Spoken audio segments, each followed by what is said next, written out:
Hello, and welcome to Rare Together. This is a regular podcast from LDA Research where we try to understand what life is like when you're living with a rare disease. I'm your host, Andrew Grant, and today we have two guests joining us who have very kindly agreed to share their experiences. They've both been diagnosed with different conditions, but as you'll see, the actual experience is often very similar. So let me introduce you to our two lovely guests today. Firstly, we have Jan, who is joining us all the way from Iowa in the USA. Hi, Jan. Hi. Hi, Jan. Hi, how are you today? I'm good. Thank you. Excellent. Thanks for being here. And also we have Amanda, who's joining us from Okehampton in the United Kingdom. Hello, Jan. How are you today? Hi, Andrew. I'm good. Thank you. Excellent. Well, welcome both of you, and thank you so much for taking the time to talk to us today. We really do appreciate it. The best thing to do, I think, to start off would be if you could both tell us a little bit more about yourself. So let me start with you, Amanda. Just tell us a little bit about your home situation and something about the condition that you suffer from, please. Okay. I live alone, so I can struggle a lot with that. My condition is called Relapsing Polychondritis, which is a rare autoimmune condition which attacks your cartilage throughout your body. So it's affected in many different ways. I see. Okay. Thank you. And Jan, the same for you. If you could just give us a brief introduction and tell us about your condition, please. I have a condition called burning mouth syndrome, and a very difficult and often not recognized by the medical community as being a painful condition. It's very frustrating for me. I've gone through several dentists, doctors, oral surgeons, you name it. I've been there. Specialty clinics for burning mouth syndrome. Lots of different trials with medication. And at this point, I have no relief still. It's been over 2 years. Right. Okay. I got the impression from what you said there that it took a long time to actually get a confirmed diagnosis. Is that right? That is right. My situation is I moved away from a primary care for years to Iowa. So I was starting kind of like the beginning, looking for, options. And then I went to bed one night. The next day, woke up with kind of a strange sensation on my tongue, which, is like busy, crazy. So that's part of my journey too, is just getting, people to recognize that it burns, it's scalding. It feels like hot coffee all day, all night. I mean, I'm pretty classic as far as symptoms, but finding that, this is what's wrong with you has been a struggle. Right. No, I can understand that. Absolutely. And what is it that causes burning mouth syndrome? Is there a known cause? No, it's idiopathic. It can be primary or secondary, which I don't really know if there's a difference because I'm in a support group for burning mouth syndrome. And we kind of all share the same symptoms. It starts like at night when you go to bed and sleep, you have no burning. And we're pretty much all like that.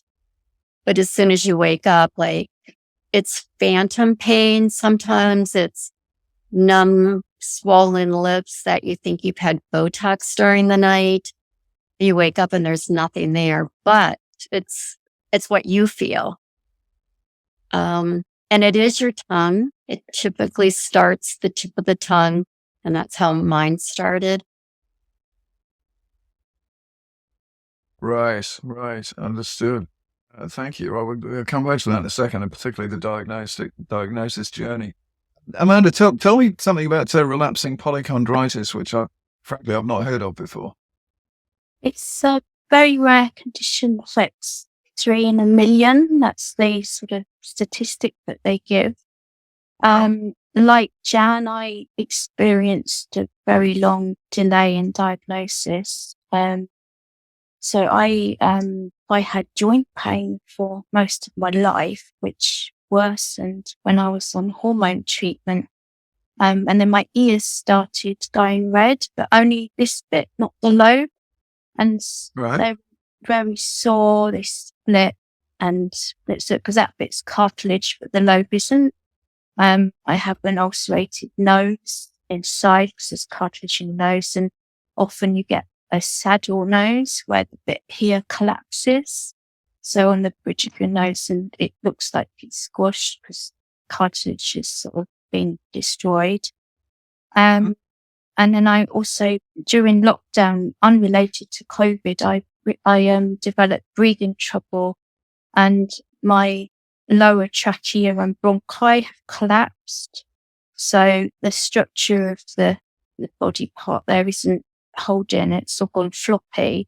And that's to do with the disease attacking the cartilage down there. So, and diagnosis wise, I was 8 years with flares. So I kept track of my flares eventually to try and say, look, can you look at my symptoms all together rather than dividing them into separate ones? And I took the sort of diary, if you like, to the doctors.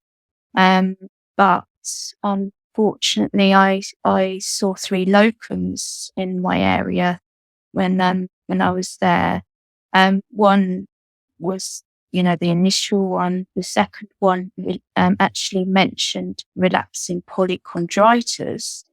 And so I had a name. And then he said he'd see me next time.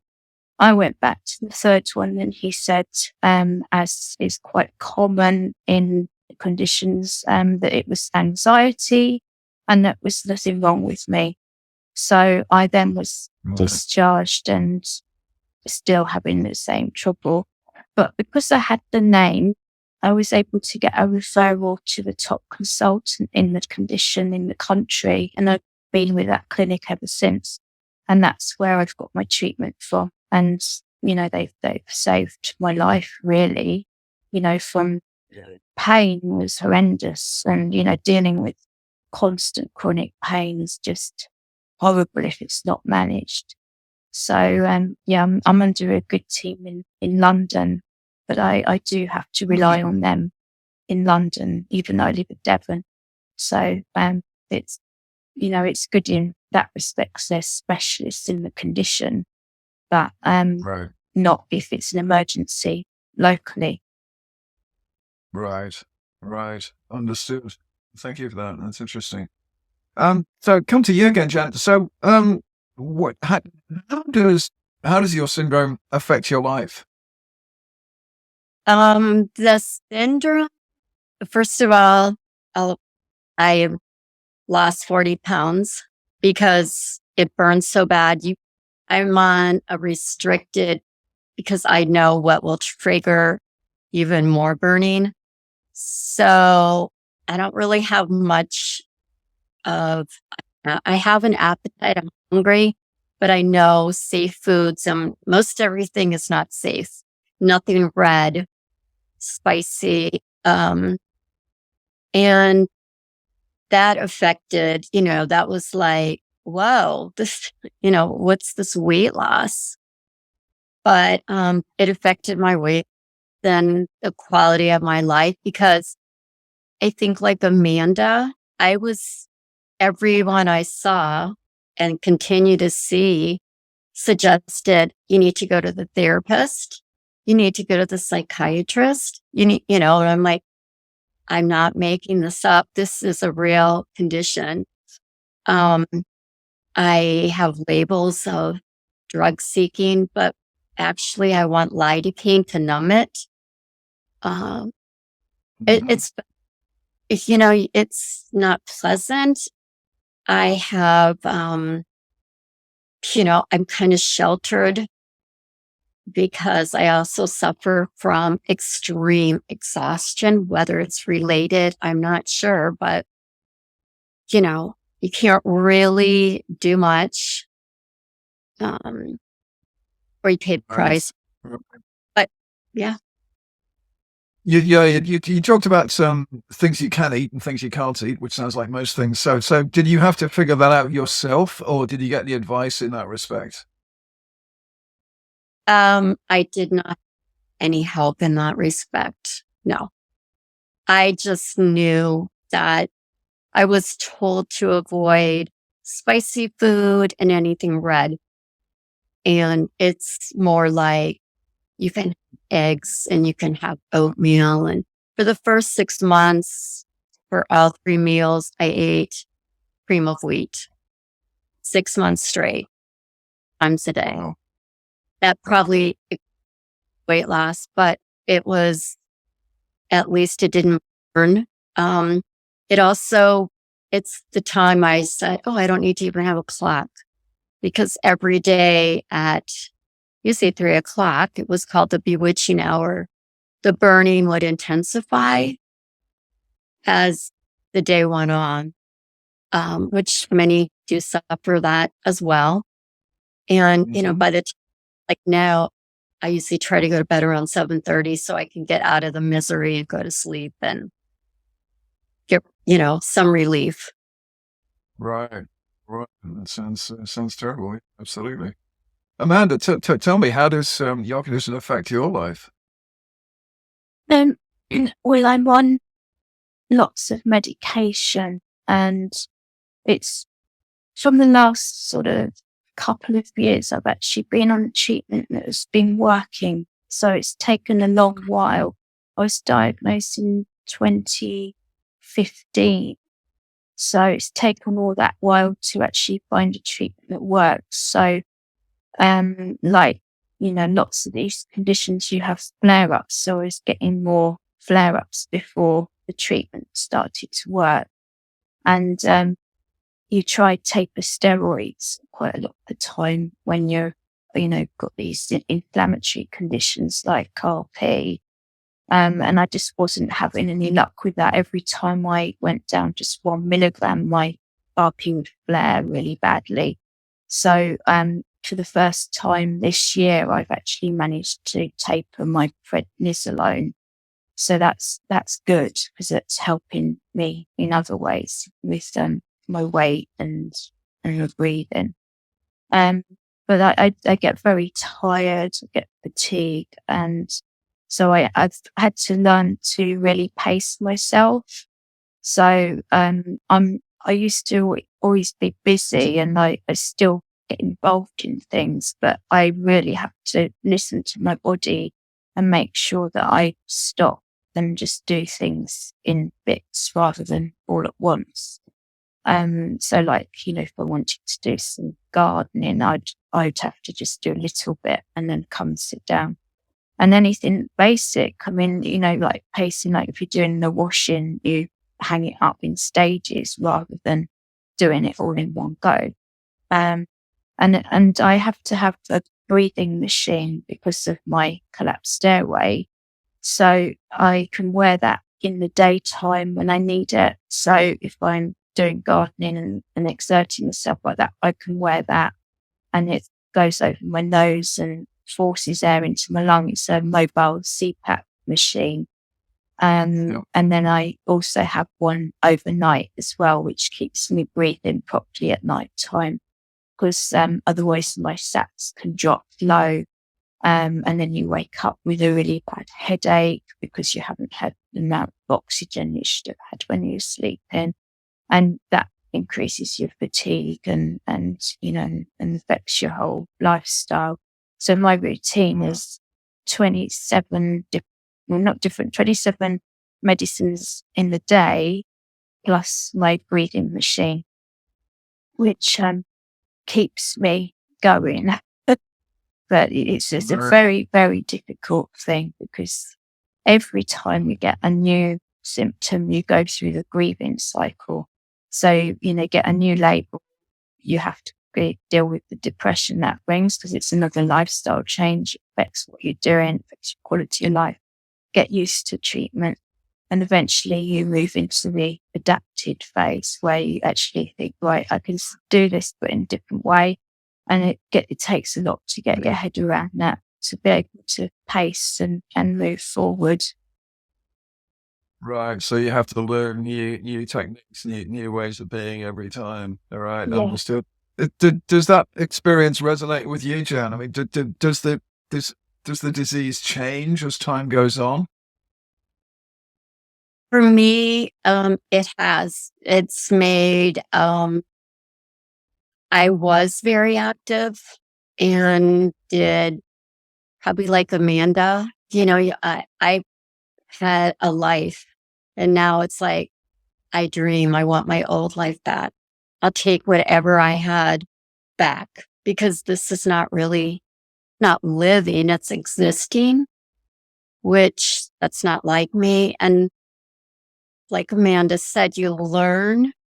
I haven't really accepted this yet. It's been over 2 years and I'm still struggling to accept this is probably going to be with me the rest of my life.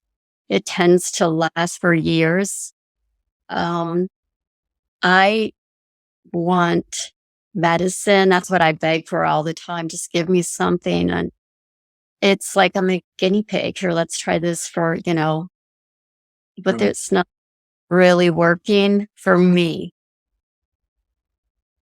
You mentioned that you mentioned lidocaine earlier on. Is that something you can get, or is that something you'd like to get but you can't?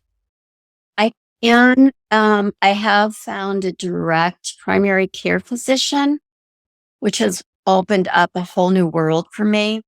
Okay. And she, I could interview her. What I was getting was, you're too complicated. We can't take you. Yeah, we have to talk to the doctor. No, you're too complicated. Right. And it was frustrating. I mean, I was going to doctor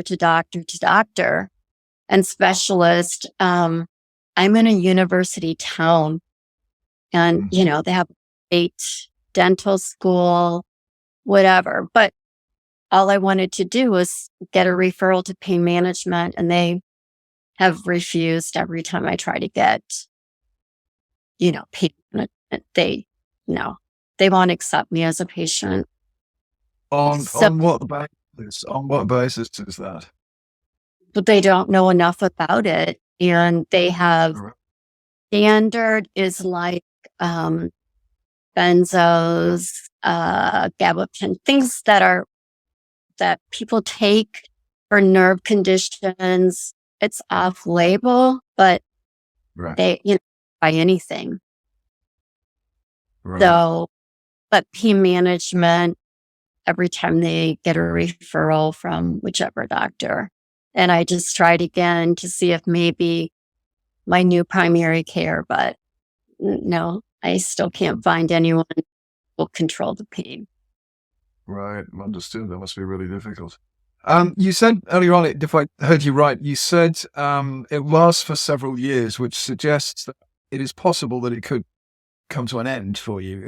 Is that right? Or well, if you really look at it's like I said, I feel like I'm kind of the classic. It starts usually after menopause for most of us. You're in your 60s, late 50s, 60s, 70s. And there's people in my group who have suffered for 20 years and they're still struggling. So I don't know if there'll be, an answer to how to you deal with it. I was in therapy, so I do have some tricks that I can, try to do, but it doesn't take the pain away. I don't know what would take the pain away. The lidocaine is numbing, and that's it. It doesn't really last. It's like a Band-Aid, and then you take it off, and something will happen again. But it does give me a relief. Okay, understood. Thank you. If you or someone you know is affected by a rare disease diagnosis, I'd like to take a moment to point you in the direction of the Rare Disease Network. It's a private support group on Facebook where we bring together people with all sorts of rare diseases from all over the world. You'll find exclusive research and insight. You'll get the chance to ask your questions to leading medical professionals, and you'll hear some engaging and inspirational stories from our growing community. There's a link to the group in the episode note below. We'd love to see you there. Amanda, I just want to talk a little bit about, how you find out about your disease. You said that at one point with the second locum, they gave you the name Relapsing Polychondritis. You had something to kind of latch onto. So did you then do your own research to find out more about it? And if so, how did you go about doing that? Yeah, I Googled it because I was at my wit's end, really. So I found a Facebook group and joined it.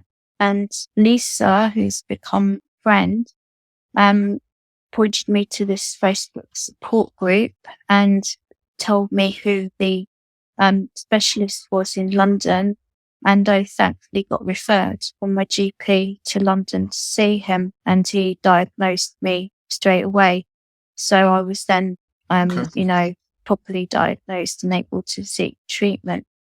But it's had an effect on other health conditions as well, which I've just sort of developed because of my breathing being collapsed. I can't have operations, so my bowel has collapsed. It's probably due to endometriosis, and it's sort of twisted round the back of the mesentery behind the peritoneum. So that's really affected my life again over the last couple of years because I've had to adapt what I eat, so much like Jan was saying.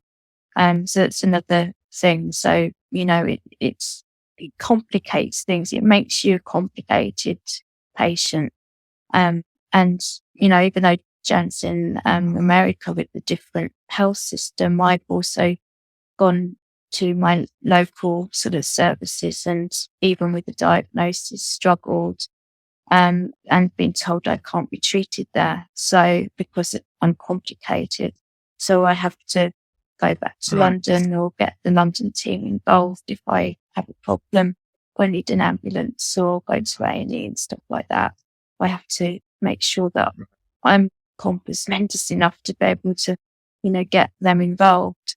And I have it all written down so that there's something that can be given to them if I'm, taken in an emergency to try and help that. Right. Okay. Yeah, understood. You mentioned the Facebook group. You mentioned a friend that you have there. How useful has, apart from identifying that specialist, how useful has the Facebook group been generally? Can be very useful. There's a group with UK people with RP, and then there's a couple of bigger ones that go across the world. So I'm in all of them. And it's just a lifeline for you to be able to communicate with people who have what you have, so that there's an understanding, there's a sharing of information, and just generally support for each other. And it just makes a huge difference to know that there are people out there. I actually met 3 people with RP for the first time ever last weekend in person. Oh, wow. And that was very special to actually meet people. Yeah. Right. Yeah, that must have been definitely a big difference. What about you, Jan? Are you a member of any support groups for Bony Mouth Syndrome at all? I am. I didn't even think about a support group when I just wanted an answer why my mouth was burning. And I didn't know there was a support group out there. So for about 6 months, I kind of, relied on Google. to kind of help me ask questions when I would go see a doctor. One of my issues in the beginning, which was ignored, was I had thrush, and it was apparent that my tongue was yellow. It was, on top of the burning, but I'm like, what's wrong with my tongue? And I'm asking and begging, just culture my tongue and you're going to get an answer. Wouldn't. And that was frustrating. And when I found the support group, it opened up a whole new world for me. Like, Amanda, it's like your family that understands, like, we'll even have where we don't talk about burning mouth. We'll talk about just share a picture of our pet, just to kind of like, so we're normal too. We're not just dealing with challenges from what it is a fairly large group that I'm in. We do have people all over. So I just feel like I have, a lot of help. I don't think I could be where I'm at today without that support group. Okay, that's really good to know. Just to ask you a quick question. One thing I've heard in the past about support groups in all sorts of other areas is sometimes there's a tendency to dwell on the worst aspects of the disease rather than being positive. Have you ever had that experience with support groups at all? I think you have to approach it with the attitude that's correct. So, I'm a positive person, so I tend to reply to support other people if they're going through symptoms that, I've had or I have, and help, Right. or referring to website, got an RP website, UK, and it involve other people that I know can help. But I mean, there's the good side of Facebook that I really dwell on, and there's a fantastic charity called Race for RP in America, and there's a racing car team who's one of the racing drivers. I think it's one of his relations has RP, and they do a lot of fundraising, and awareness. So I'm a great believer in using the support group for what you need it to, rather than letting it drag you, down. Right. Okay. Yeah. Okay. Yeah. Understood. Actually, let's talk about support outside of support groups. So I know you said, Amanda, that you live alone. But are there other people in your life who do help you or can help you or support you? Yeah, definitely. I was unfortunately I had a lot of pain from endometriosis all my life. So it wasn't until I was in my 30s that I actually started to socialize properly. So I've been very reluctant to give that up. So, with part of what I do is, try and adapt to, different things. Like today I've been with Singing for Wellness, which is a choir, which is for people with respiratory trouble. So we do pulmonary exercises and stretches, helps you with your lungs, and then we sing. So that's enabled me to keep singing. Whereas when I first got my breathing trouble, I was really quite poorly for a year until I got my treatment. So that's, kept that going. And with music, and hobbies and things, I used to be a handbell ringer, but I can't now because my joints, especially my shoulders, are too sore. I can't stand for long periods, which, is ideal when you're doing that sort of activity. So, I've taken up the ukulele and, I've done things. So, and learned from someone in the group that there's a type of ukulele that it can actually press the strings lighter. So I've got the type of ukulele that I don't have to grip so hard. So it's all about finding things you can do, and then you get that support by reaching out to people and, just socializing and things. I also have a cleaner who comes once a week. And if I didn't have her coming in to help me, my energy would be used up with just doing basic housework. So her coming in, gives me opportunity to actually have a life and have some quality of life.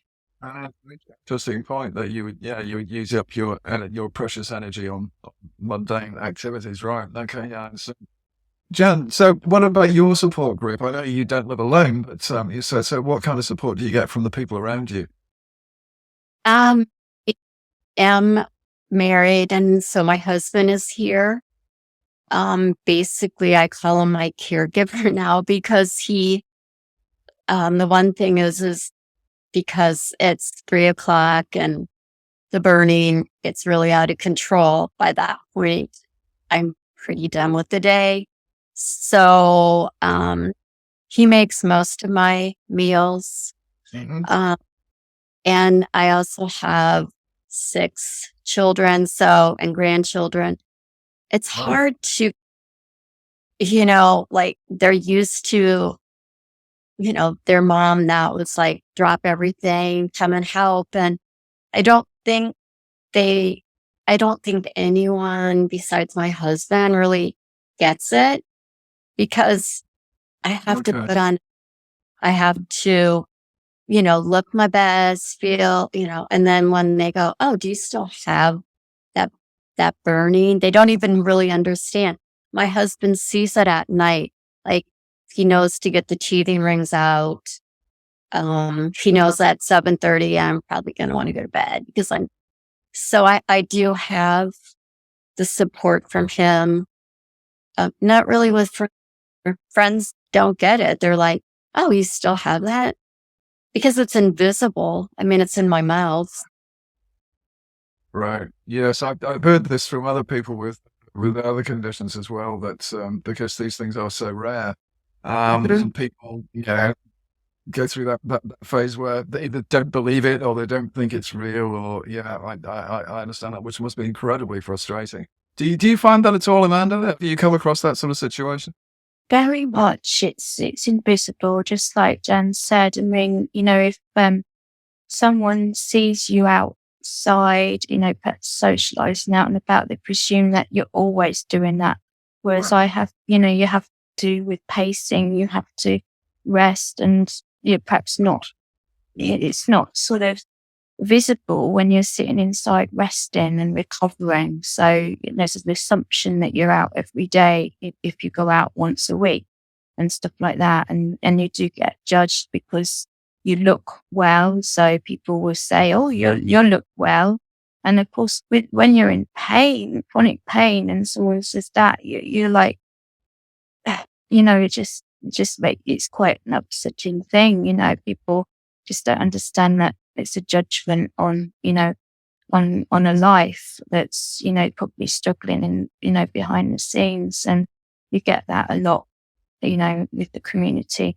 But, I just have to explain, to people, and not go overboard, but, just gently say that, no, I have to have my rest days, and that's why I'm out today. And I can manage. But, there are times when I'm in extreme pain and I have to manage those days, at home, and that's what enables me to come out. So, yeah, I mean, I have a cane, so that gives a bit of visibility. I use a wheelchair and a mobility scooter, but I'm an ambulatory wheelchair user. So sometimes I use it, sometimes I don't. So, depending on my energy, my pain levels and my breathing. So, and sometimes, I don't want to go out with my breathing machine on. And I know that, perhaps you should, but it's quite obvious that you are disabled when you have equipment like that. So that makes it visible. But sometimes you perhaps, don't want to do that. And, it's part of, what makes your life good at the end of the day. Right. Of course, yeah. So, Jan, I'm really interested in what you just said there, Jan, about your children, feelings that you have to put on your best face for your children, and it's only your husband who kind of sees the real situation. So, how do you? I mean, he's obviously been very supportive, but how do you think it affects him? Oh, I think it affects him a lot. Right. So I think that last year, when I was at my lowest weight, like he would say, I am afraid to even touch her because I feel like I will break her. He would Right. tell friends, family, and they're like, well, why don't you just eat? And it's like, why don't you just drink my scalded coffee? So I felt, I do feel that I struggle with, I'm not normal, but to look at me, I am normal to look at, but inside I sometimes have bad days where it is depressing to have something that no one can understand. I said, if I could get all the doctors that I've seen to agree on a treatment, but it's like, no, don't do that. Do this, do this. The pharmacy has been not, my friend as well, because they judge what I take or what I try. And I'm like, I syndrome, uh, you know, but you're out, you're walking in to pick it up. And it's just sometimes you just get to the point where you shut down and you put that support group. Someone will be there. I mean, someone will be like, I need help right now. And, you've got someone there supporting you, talking you, you can do it. Just, let's try this tonight. Or, how about if you take an Epsom salt bath or, whatever. Yeah. But I don't know what I would be struggling still, but I do have that helps me out a lot. Okay. Okay. Yeah, I'm not sure if I heard you right early on in the conversation. You said there are burning mouth clinics. Did you say that? Specialist clinics? There is, and that was the first one, I waited to get in because of COVID. Everything was like back up. So, it was like trying to get into that. They even made me feel like, well, there's a lot of patients that come here.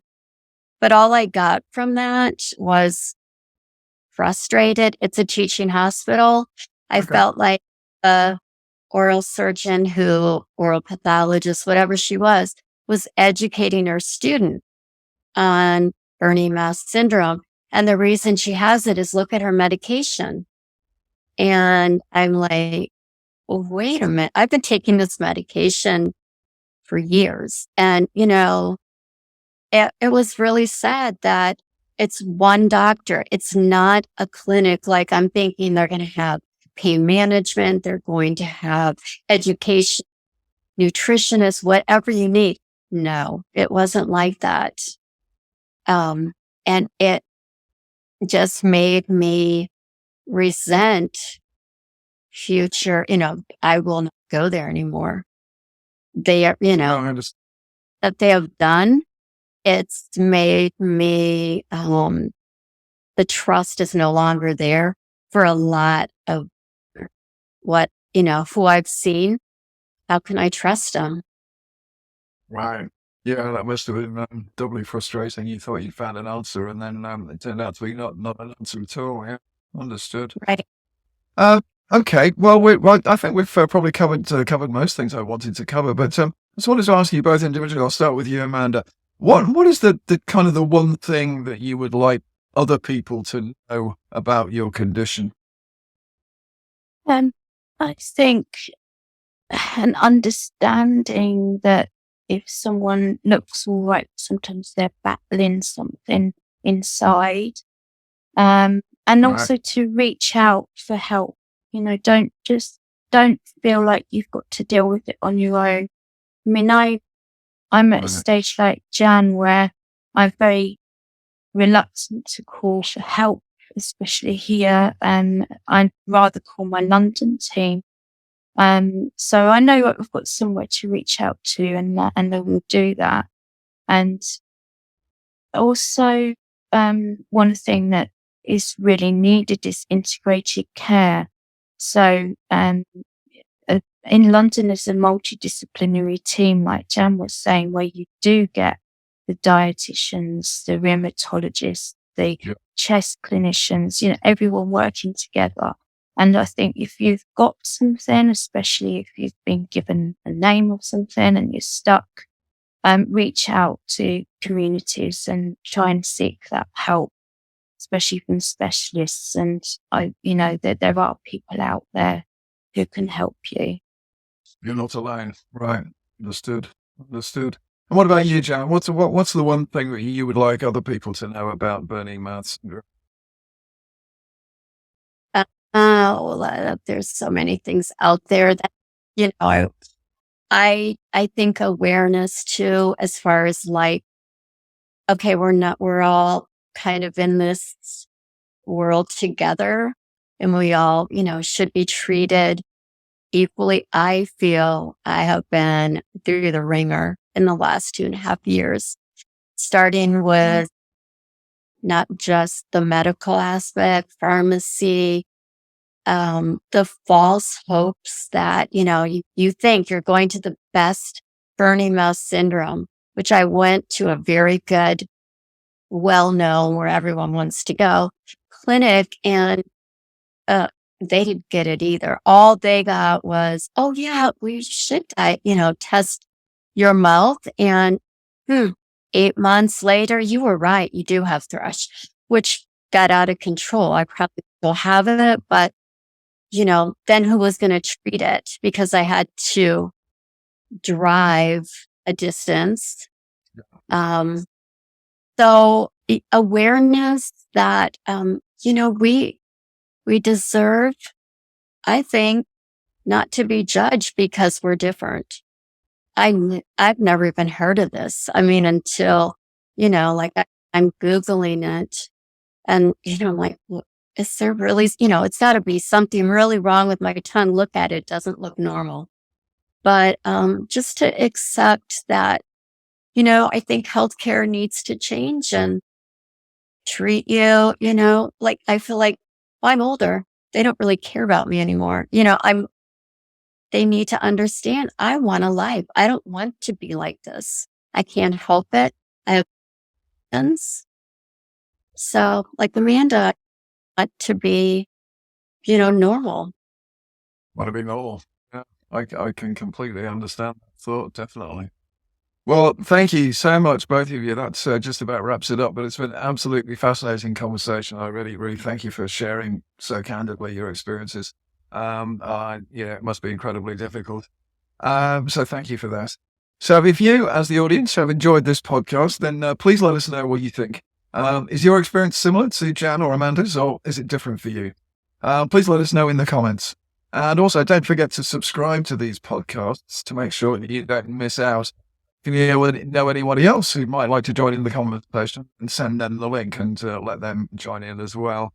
We also have a Facebook group, which is called the Rare Disease Network, and you can join the conversation on there very easily. So thank you, everybody, for listening.